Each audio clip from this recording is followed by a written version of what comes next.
أهلا بكم أصدقائي. اليوم سنغوص معا في واحد من أكثر أفلام الأكشن والسرقة إثارة لعام 2024 ليفت. فيلم يجمع بين الذكاء، الحركة، الكوميديا الخفيفة والمؤامرات العالمية. اربطوا الأحزمة، الرحلة تبدأ الآن. نتعرف على البطل سيروس، لص محترف وذكي جدا يجيد التخطيط للعمليات المستحيلة. ما يميزه أنه ليس مجرد لص عادي، لكنه قائد لفريق كامل من المختصين. دينتون محترف التنكر والتمويه. كاميلا طيارة جريئة تستطيع التحليق بأي شيء يطير. ميسون هاكر عبقرية تتحكم بالأنظمة الإلكترونية. مغنوس خبير فتح الخزائن. لوك المهندس الميكانيكي للفريق. في بداية الفيلم نراهم ينفذون عملية مزدوجة جريئة، سرقة لوحة فنية نادرة لفان غوغ من لندن، وفي نفس الوقت اختطافا وهميا لفنان مشهور في البندقية. خطة ذكية الهدف منها تشتيت الأنظار ورفع قيمة السوق. من اللحظة الأولى ندرك أننا أمام أدمغة عبقرية، لكن القانون لا يترك أي مجرم. وهنا تدخل أبي، عميلة الإنتربول وصديقة سابقة لسيروس. بعد التحقيقات تعثر على خيوط توصلها للفريق وتتمكن من القبض على دينتون، لكن قبل أن تضعهم خلف القضبان يظهر القائد هكسلي ويعرض على سيروس صفقة خطيرة. أمامكم ملياردير مجنون اسمه يورغنس، متعاون مع منظمة سرية تسمى ليفياثن من أجل خلق كارثة مناخية عالمية يتربحون منها مليارات عبر التلاعب بالبورصة. يورغنس سيدفع لهذه المنظمة عبر شحنة ضخمة من الذهب. وهنا يبدأ التحدي الحقيقي على فريق سيروس، سرقة الذهب أثناء نقله على متن طائرة ركاب وعلى ارتفاع شاهق في السماء. الفريق يضع خطة تبدو مستحيلة. أولاً، استئجار طائرة خاصة من شخص ثري اسمه مولس.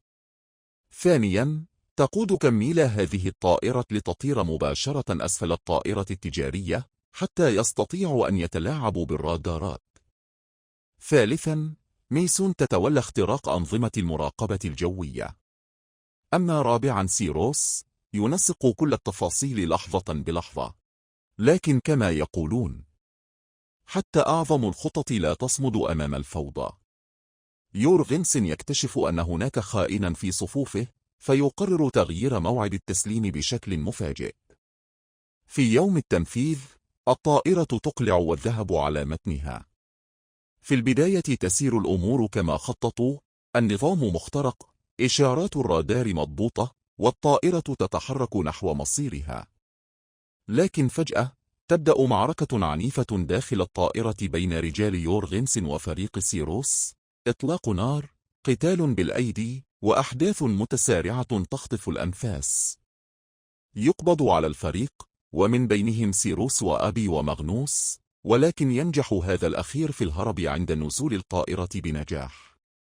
سيتم نقل الأسرى مع شحنة الذهب إلى قصر يورغنس الفخم في توسكانا بإيطاليا بواسطة طائرة فريق سيروس التي كانت بمثنها كاميلا والتي استولت عليها العصابة. وهنا تبدأ مرحلة جديدة من الخطر. في نفس الوقت القائد هكسلي في الإنتربول يقرر إسقاط الطائرة بالصواريخ حتى يمنع وصول الذهب والرهائن إلى يورغنس، وكان هذا هو الحل الوحيد بالنسبة له. لكن سيروس لا يعرف الاستسلام. يستخدم ذكاءه ويهاجم العصابة بمساعدة أبي، ويتمكنون من الاستيلاء على الطائرة من جديد، مما يغير الموازين. القوات تتراجع والسلطات توقف الهجوم. تهبط الطائرة اضطراريا في توسكانا، وهناك تدور المواجهة الأخيرة بين الفريق وأتباع يورغنس، وبفضل الأدلة يتم القبض على الملياردير ويكشف وجهه الحقيقي أمام العالم.